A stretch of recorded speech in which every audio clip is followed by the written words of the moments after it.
Welcome back to The Breakdown with me, NLW. It's a daily podcast on macro, Bitcoin, and the big picture power shifts remaking our world. What's going on, guys? It is Tuesday, January 2nd, and today we are talking about everything that happened during the holiday break. Before we get into that, however, if you are enjoying The Breakdown, please go subscribe to it, give it a rating, give it a review, or if you want to dive deeper into the conversation, come join us on the Breakers Discord. You can find a link in the show notes or go to bit.ly/breakdownpod. All right, friends, welcome back to a new year. I am so excited to be here with you all. And this one is kicking off a hell of a lot more fun than we were last year at this time. And you can see that in the stories that happened over the course of the holiday break. Now, there was a ton going on. It was a busy time for the industry. And so today we are going to wham slam through the big highlights, which will set us up, I think, for the beginning of this year. Now, obviously, and of course, we have to do an ETF check-in to kick off. The final days of 2023 saw a rush of activity surrounding the Bitcoin ETF applications. Updated S1 prospectus filings came flooding in from most applicants. Now, in this round of updates, the final details are getting nailed down. For example, all products are now seeking to launch with cash-only share creation and redemption mechanisms. This means that authorized participants won't be able to deposit and withdraw Bitcoin directly from the funds. There was a whole question around whether BlackRock was going to be able to do a hybrid structure, but that has been tamped down. Now, speaking of authorized participants, we also got our first look at which market-making firms will be servicing the new products. Each asset manager has a slightly different choice of partnerships, but the big names like Virtu and Jane Street are heavily represented. The major surprise was that JP Morgan will be an authorized participant on a number of ETFs, including the BlackRock product. Turns out that whatever Jamie Dimon says in front of Congress, his bank is perfectly happy to participate in crypto. The final big piece of information is the disclosure of fees from some of the asset managers. ARK Invest and 21 Shares had already disclosed a 0.80% annual fee in November, which Valkyrie will match. Fidelity has the lowest fee currently, charging holders just 0.39% annually, and the big curveball came from Invesco. Their fund, which is partnered with Galaxy Digital, will charge 0.59% annually. However, the firm will waive the fee for the first 6 months or until they attract $5 billion in assets under management. Bloomberg senior ETF analyst Eric Balchunas tweeted, "Told y'all the fee war would break out before the starting gun even went off, and it won't ever end. This is normal life in the ETF Terror Dome, though. The crypto exchange mind cannot comprehend this." These details finalized, ETFs are now ready to go. Attention now turns to when we should expect SEC approvals. Fox Business reporter Eleanor Terrett had said that asset managers were given a deadline of last Friday to finalize their documents. She clarified in a Christmas Eve tweet stating, "The SEC has told issuers that applications that are fully finished and filed by Friday will be considered in the first wave. Anyone who is not will not be considered. In addition, the filings cannot mention in-kind creation or they will be rejected." End quote. Throughout the ETF application process, analysts had warned that there could be a few weeks of delays between the approval and the launch of trading. It seems that might be off the table now. According to a Reuters article on December 30th, their sources said that, quote, "Issuers that met their end-of-year filing revision deadlines may be able to launch by January 10th. That is, of course, the final deadline for the ARK 21 Shares application to be approved or denied." Reuters added that their sources said, "The SEC may notify issuers as soon as Tuesday or Wednesday that they have been cleared to launch the following week." Nate Garassi, the president of ETF Store, said, "So is everyone ready for these next 2 weeks? Spot Bitcoin ETFs could be approved and potentially trading, or this might go down as one of the bigger rug pulls in crypto history. Although I'd be shocked if that happens at this point. Buckle up, gonna be a wild ride." 2 key items I'm watching. 1, what happens with GBTC conversion? Will it uplist on same-day competitors launch? 2, remaining fee disclosures. Where does BlackRock land? That's the big one. Now, given that Bitcoin ETFs are no longer a matter of if but when, at least when it comes to the broad sensibility of market observers, speculation has now moved to focus on whether the ETF launch will be a sell the news event. ARK CEO Cathie Wood thinks that traders will take the opportunity to close their positions in profit, stating in an interview last week that, quote, "Those who have been moving in and enjoying some nice profits will probably sell on the news." At the same time, Cathie recognized that the ETFs would have a more structural impact on Bitcoin's price, adding, "That would be very short term because what we think is going to happen here is that the SEC is going to be giving the spot Bitcoin ETF the green light for institutional investors to participate." Now, structurally, BitMEX co-founder Arthur Hayes speculated around what ETFs could do to the Bitcoin network.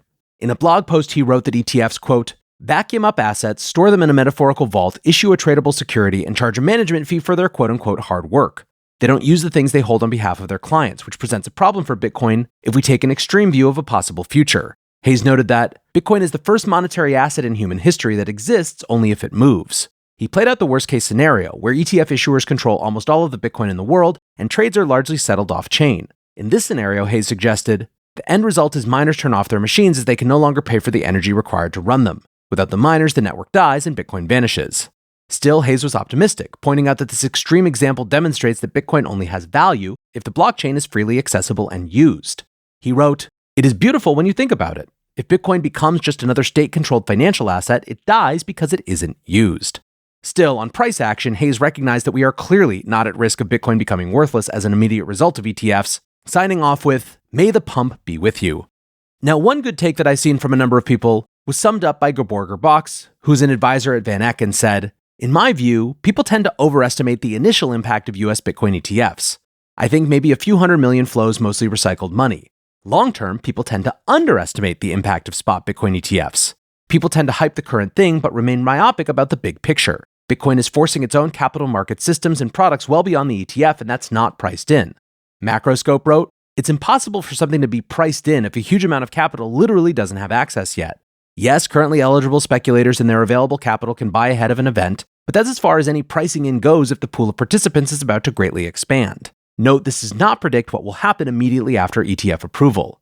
Vijay Boyapati had a slightly different take on that, but saying something similar, writing, "The announcement of a Bitcoin ETF next week is definitely priced in. However, the wave of liquidity that an ETF will bring is not and cannot be priced in. The actual liquidity will have to hit the market." Now, one interesting sub-story that seems related, or at least more related than it might initially appear to the ETF story, is the fact that Digital Currency Group CEO Barry Silbert has resigned as chairman of Grayscale's board of directors. The announcement came the day after Christmas and included DCG president Mark Murphy also departing from the board. Grayscale is, of course, a subsidiary of DCG and has emerged out of the crypto winter as one of the most valuable companies in the crypto industry. At the same time, the past year has done serious reputational damage to both DCG and Silbert. Silbert's dealings during the Genesis bankruptcy have received particularly heavy scrutiny. In July, Gemini, which is a major Genesis creditor, sued DCG and Silbert personally, leveling allegations of fraud. The New York Attorney General's office piled on in October, suing DCG, Genesis, and Gemini for fraud, and also naming Silbert and former Genesis CEO Michael Morrow personally. This string of alleged bad faith dealings have led many commentators to believe that Barry's continued involvement with Grayscale could have been a deal breaker for the SEC.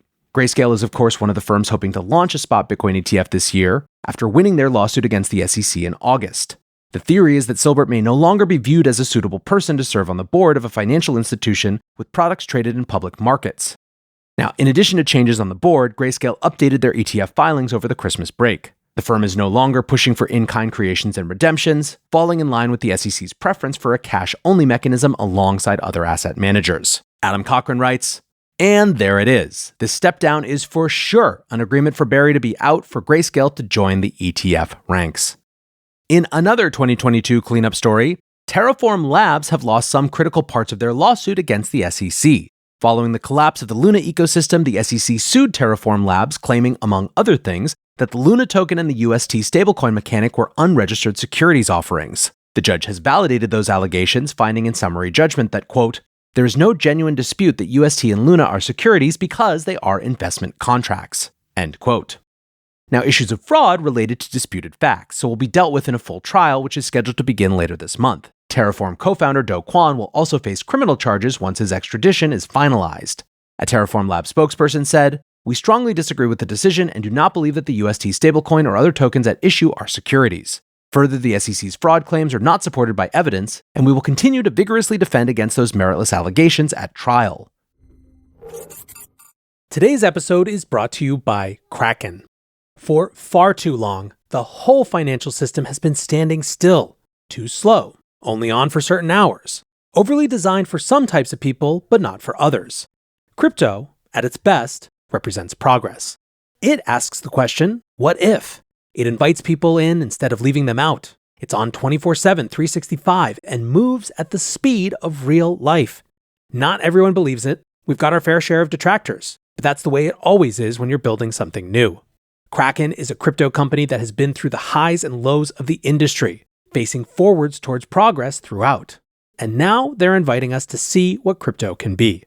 Learn more at kraken.com/thebreakdown.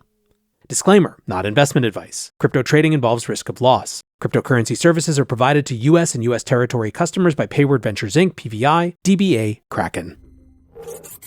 Now, while the finding that Luna was offered as an unregistered security is in line with previous token cases, the finding regarding UST is a first-of-its-kind ruling for a stablecoin. The judge made this decision because of the bundled Anchor protocol, which offered yield on the stablecoin. According to the order, these factors allowed investors in UST to expect a profit based on the work of others, fulfilling those elements of the Howey test. Now, of course, the case will have limited precedential value without an appeal. Still, the decision could have some implications for other companies who use stablecoins as a key part of a yield-generating product. The highest profile offering of that kind is USDC deposited with Coinbase. Summing up, JP Koning wrote, "Is a stablecoin a security? In SEC versus Terraform, a stablecoin, quote, on its own is not a security due to the fact that it stays at $1 rather than generating a profit. But if it is promoted in combination with another platform that generates a profit, then it is a security." Now, lawyer Mike Selig pointed out that no one in crypto should be particularly surprised by this finding. He tweeted, "The facts are so bad in Terraform that it's hard to say how Judge Rakoff's decision helps the SEC. The decision is a compilation of all the things crypto lawyers tell clients not to do. Nice to have it all in one place for ease of reference." Now, generating even more attention was the fact that the second trial of Sam Bankman-Fried will not go ahead. Buried in between Christmas and New Year's, the DOJ informed the court that they would not be proceeding with 6 additional charges. The second trial was scheduled to take place in March and would have primarily dealt with campaign finance charges. It would have also likely included charges relating to bribing Chinese officials to unfreeze Alameda research accounts. These issues had initially been separated from the first trial because they were not included on documentation, which led to Sam's extradition. Bahamian officials refused to consent to these charges moving forward. Prosecutors wrote in their letter to the court, "Proceeding with sentencing in March 2024 without the delay that would be caused by a second trial would advance the public's interest in a timely and just resolution of the case." In other words, they were saying that Sam's sentencing would have been delayed by the second trial. Still, throughout the entire criminal process, some commentators had suggested that campaign finance allegations would eventually be swept under the rug rather than be aired out in open court. Sam was, of course, one of the largest contributors to the 2020 Biden campaign, but since then, allegations have swirled that Sam and his mother, Barbara Fried, methodically bypassed campaign finance laws in the lead-up to the 2022 election. I will say that it is not just conspiracy theorists who have some questions about this decision. Crypto journalist David Z. Morris wrote, "I am inclined to go full tinfoil on this one. There's a very linear sequence of events that led to what looks like a kibosh on what would have been politically sensitive material. But it's all pretty convenient, including for Barbara Fried." Hero Systems co-founder Alex Miller writes, "My apologies to folks who I said were tinfoil hatting about this part of the SBF charges. This smells like a total political cover-up to avoid embarrassment on the campaign finance charges. It doesn't change that he's going to jail for a long time, but I took the normal procedural moves around the campaign finance charges too honestly, and now definitely think this is a political game to keep egg off people's faces." Before the trial on September 21st, VC Nick Carter had written, "At a certain point, we're going to have to investigate whether Barbara Fried is being protected from prosecution because she is a Democrat dark money bundler." Last week, he tweeted, "Now that the campaign finance violations charges against SBF have been mysteriously dropped, we have our answer. This is a colossal travesty and a complete miscarriage of justice. We deserve to know what Sam accomplished in DC and who took money from him. There is overwhelming public interest in that coming to light." Coinbase Chief Legal Officer Paul Grewal, who has also served as a magistrate judge, had an insider perspective on the issue, tweeting, "A few thoughts on the DOJ's decision not to pursue campaign finance charges against SBF. TLDR, I think it's a mistake. Line prosecutors and supervisors have far more information on a case than anyone on the outside ever will, so I'm always reluctant to second-guess an agency filled with good people trying to do the right thing. Resources and efficiency, as well as issues with the extradition, are worthy considerations in weighing a second trial against a man who should go away for a long time either way. That said, I think this is a miscarriage of justice. The public interest in a public airing of charges almost always matters. Campaign finance charges are at the very top of this list. What politicians and others knew, what, and when are critical questions that deserve answers. Dropping this on a Friday night before a holiday only fuels public cynics about the politics of all of this. It's a damn shame." Former Democrat presidential candidate Robert F. Kennedy Jr., who's now running as an independent, had an even clearer take on why this matters, tweeting, "No one is even surprised. That is a bigger problem than the fraud itself. It shows how normalized corruption has become." Now, I think this comes down to a simple question. Does one think it's more in the public interest to learn about Sam's interactions with politicians, or to save taxpayers the expense of a second trial? I tend to think that the vast majority of people have a very clear answer to that, and it's not about saving money. Now, last couple quick hits before we get out of here. Former Binance CEO CZ has once again been denied permission to travel outside of the US ahead of his sentencing. CZ had placed a new application shortly after Christmas without publicly disclosing the reasons for travel. His legal team suggested that the application should be sealed because it contained, quote, sensitive private medical information regarding CZ's child. The reason for denying CZ's ability to travel was also sealed, but he had previously been viewed as a flight risk. In November, CZ, of course, pled guilty to one count of failing to maintain an effective AML program at Binance, with sentencing to come in February, and an expectation of up to 18 months in prison. Next, MicroStrategy is preparing for the new year the only way they know how, by adding another massive tranche of Bitcoin to their stack. Between November 20th and December 26th, MicroStrategy added 14,620 Bitcoin, paying $615.7 million or roughly $42,110 per BTC. This month's purchases were slightly larger in dollar terms than the previous month, which had been their biggest monthly acquisition in several quarters. With $5.9 billion in Bitcoin holdings, MicroStrategy is clearly preparing for a big year and attempting to get their money in before the ETFs launch. In an interview late last year, Chairman Michael Saylor called the ETFs the, quote, biggest development on Wall Street in 30 years. He said they could usher in a wave of fresh capital from retail and institutional investors who didn't previously have easy access to the asset class. Finally, Mt. Gox creditors got a surprise Christmas present this year as the estate began long-awaited distributions. Multiple users of a Mt. Gox subreddit reported receiving small payments denominated in yen to their PayPal accounts. So far, no one has reported receiving Bitcoin repayments, though. The trustee of the Mt. Gox estate had flagged in November that repayments would begin shortly, but the endless delays had creditors skeptical. No timing for repayments was provided, and the deadline for the estate to be distributed had recently been pushed back to October of this year. Of course, nothing about the Mt. Gox bankruptcy has gone smoothly, and this was no exception. After a few days, reports began surfacing that creditors had received double payments. The estate has now requested the return of those erroneous payments. Now, we have no real indication of when the much more valuable Bitcoin payments will be sent out, but it seems that 2024 could be the year that the decade-long Mt. Gox bankruptcy is finally resolved. And there you have it, friends. Starting strong, starting loud. The industry is kicking off, sloughing off winter, screaming into a new bull run, and I'm excited to be here with you for it all. Until next time, be safe and take care of each other. Peace.